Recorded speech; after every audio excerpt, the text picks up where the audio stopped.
우리나라에서 한 것처럼 정부가 나서가지고 이렇게 광범위하게 시험 분석해가지고 결과를 내놓은 데는 제가 알기로는 없었던 것 같아요. 없습니다. 이게 없어요. 어떤 미국에서 공인된 방법 없어요. 유럽에서 공인된 방법 없거든요. 안녕하세요. 약사 정재훈입니다.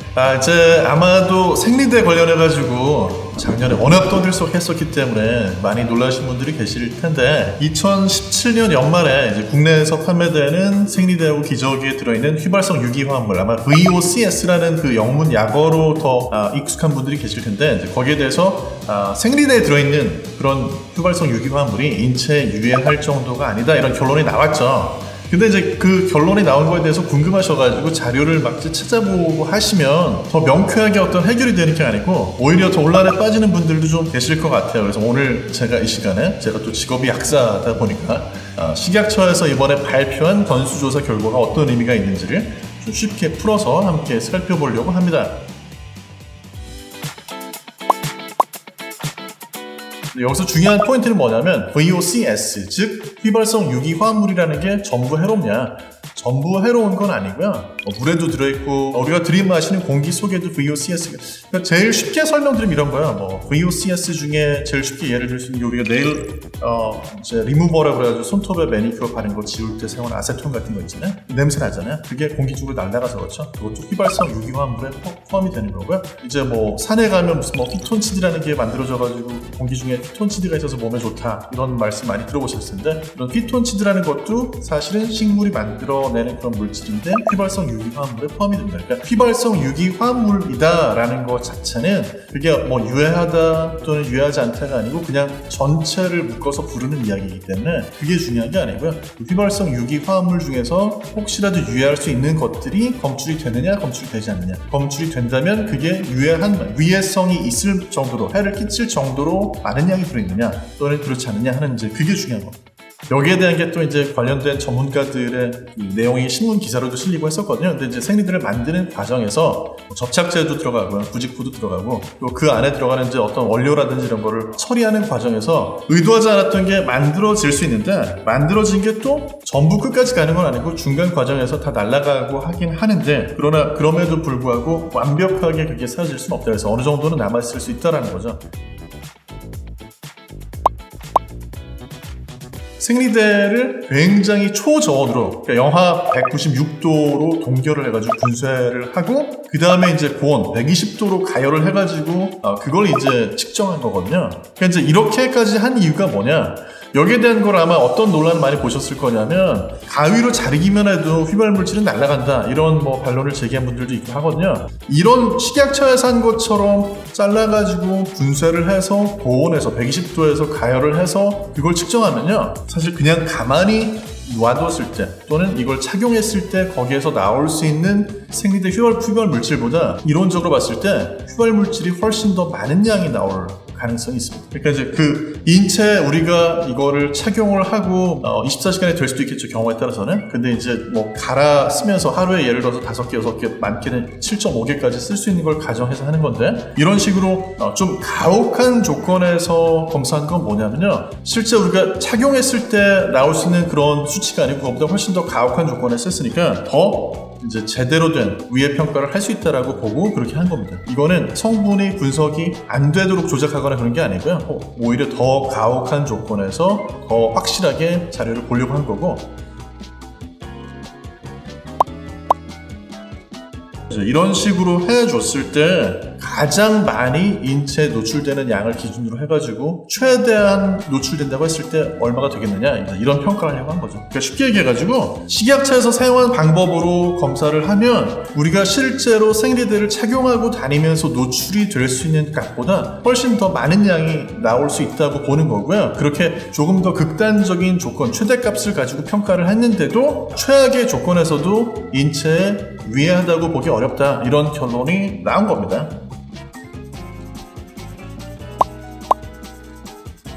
생리대를 우리나라에서 한 것처럼 이런 식으로 정부가 나서가지고 이렇게 광범위하게 시판되는 생리대를 정부 수거에다가 시험 분석해가지고 결과를 내놓은 데는 제가 알기로는 없었던 것 같아요. 만약에 이제 그런 것들이 다른 나라에서도 굉장히 많이 진행을 하는 거고, 생리대를 분석하는 방법에 대한 게 표준화된 게 이렇게 하는 게 생리대 시험법이다 나온 게 있으면 간단한데요, 없습니다.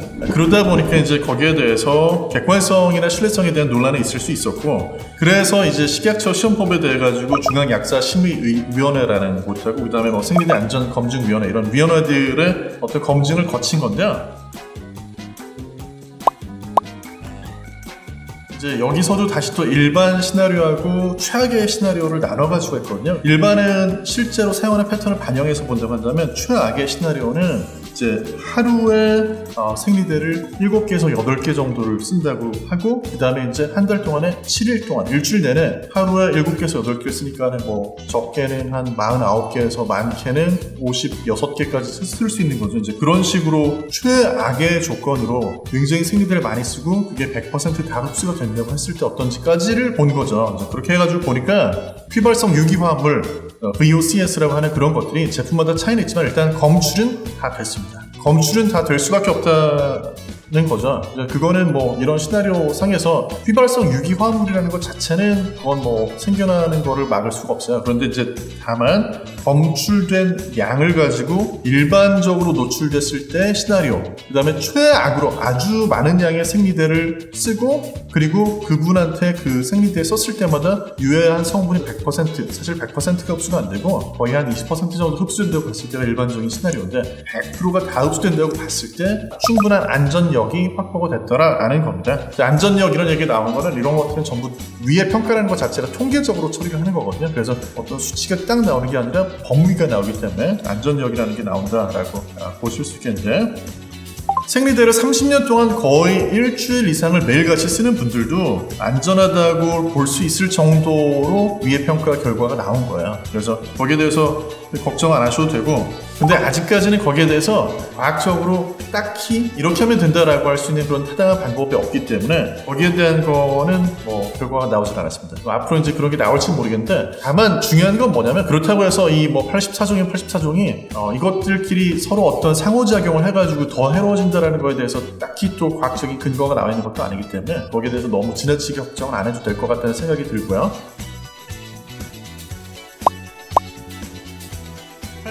896가지라고 생각이 돼 있었던 것 중에서 알고 보니까 이제 그 단종이 되거나 아니면 우리나라 국내 유통이 안 되고 그냥 뭐 해외로만 수출이 되거나 이제 그런 것들이 있었기 때문에 한 350개 정도를 제외를 했어요. 그리고 나가지고 이제 다시 추가로 수거를 하고 해외에서 판매된 것들 중에서도 조사해야 되는 걸 포함시켜가지고 하다 보니까 이제 총 666가지 품목이 된 겁니다. 어마어마하죠. 어마어마한 숫자를 조사한 거고, 그 666개를 또 하나하나를 다 84개의 성분에 대한 걸 조사한 거예요.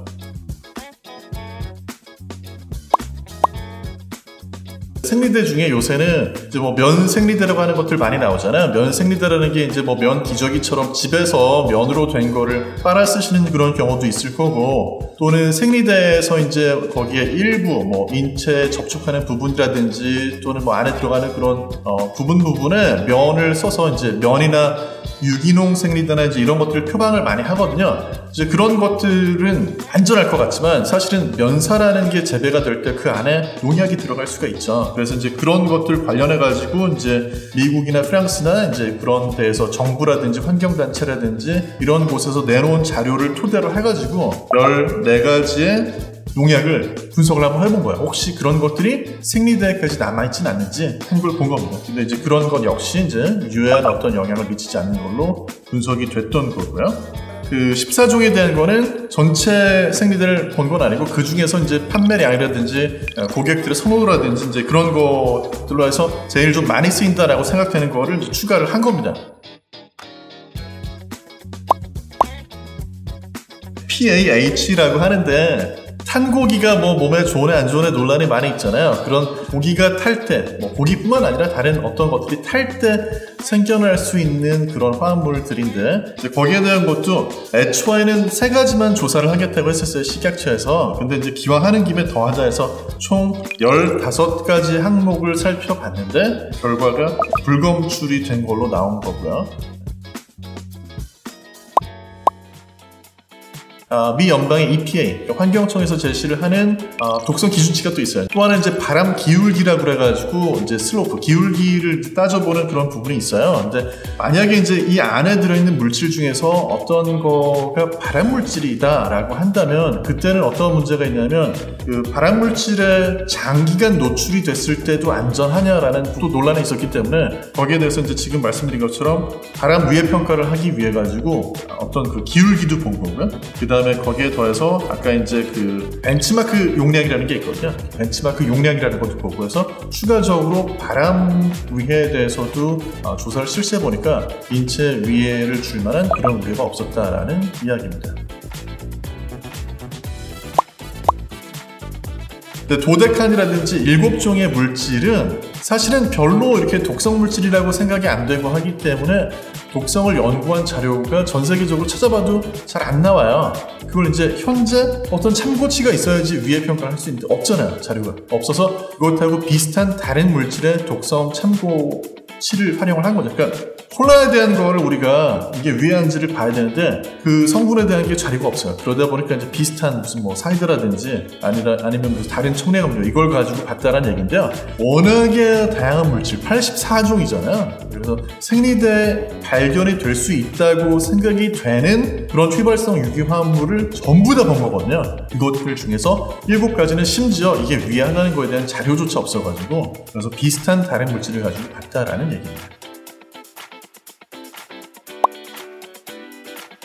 이번에 식약처에서 검사했을 때 우리나라에서 생산된 제품만 넣은 게 아니고요. 실제 시판이 되고 있는 다른 나라에서 수입이 된 제품도 집어넣었어요. 심지어 이제 정식 수입된 142개 품목에다가 해외 직구로 많이들 구입하는 25개 품목까지 같이 그냥 넣어가지고 검사했습니다. 검사한 결과를 봤을 때 일단 휘발성 유기화합물이 검출되는 그런 데 있어가지고 국내에서 제조된 거하고 통계적으로 봤을 때 의미가 있다 할 정도 또는 이거 건강에 미치는 어떤 영향이 있겠는데 하는 그런 정도의 차이가 없었다라는 거죠. 그래서 이제 국내에서 생산이 돼가지고 판매가 되는 거나 또는 해외에서 수입이 된 거나 또는 내가 해외에서 직구를 해가지고 산 거나 어떤 거든지 간에 제품들을 보면 얘기가 우리는 더 안전하다, 우리는 더 고급 재료로 만들었다 이렇게 얘기하지만 실제로 조사를 해봤을 때는 위해성 평가가 있어가지고 인체에 영향을 별로 미치지 않는 거 그런 정도로 적게 들어있는 건 다 마찬가지다 라는 그런 얘기예요. 지금까지 이야기를 가지고 다시 한번 말씀드리면 어떤 거냐면요, 식약처에서 작년 9월 28일에 10가지 성분에 대해서 전수조사를 했어요. 그러니까 국내에 유통이 되고 있는 수입이건 국산이건 간에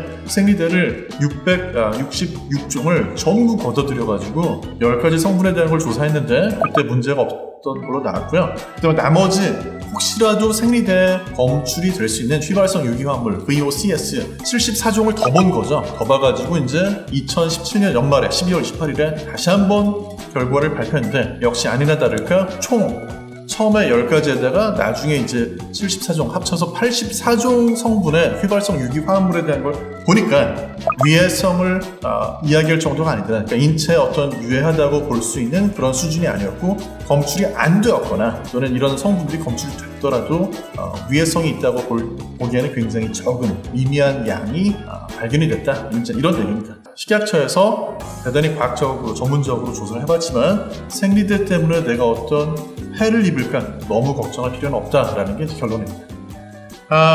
제가 최대한 쉽게 설명하려고 했는데도 아마 어려운 내용들도 있었을 텐데요. 댓글로 달아주시거나 하면 추가로 또 답변을 드리도록 하겠습니다. 그리고 관련해가지고 식약처의 자료라든지 동영상이라든지 이런 것도 굉장히 많거든요. 그래서 그런 것도 보시고 어떤 경우에는 실제로 뭔가가 위험해서 우리가 거기에 대해서 두려움이나 겁이 날 수 있지만 어떤 경우에는 또 우리가 잘 몰라서 그런 경우가 있거든요. 그래서 관련해가지고 나온 자료를 조금 더 쉽게 알아보면서 생리대에 대해서 너무 놀랐던 그런 가슴을 진정시킬 수 있는 그런 계기가 됐기를 바라는 시간이었습니다. 네, 그럼 다음에 뵙겠습니다. 저는 약사 정재훈이었습니다. 감사합니다.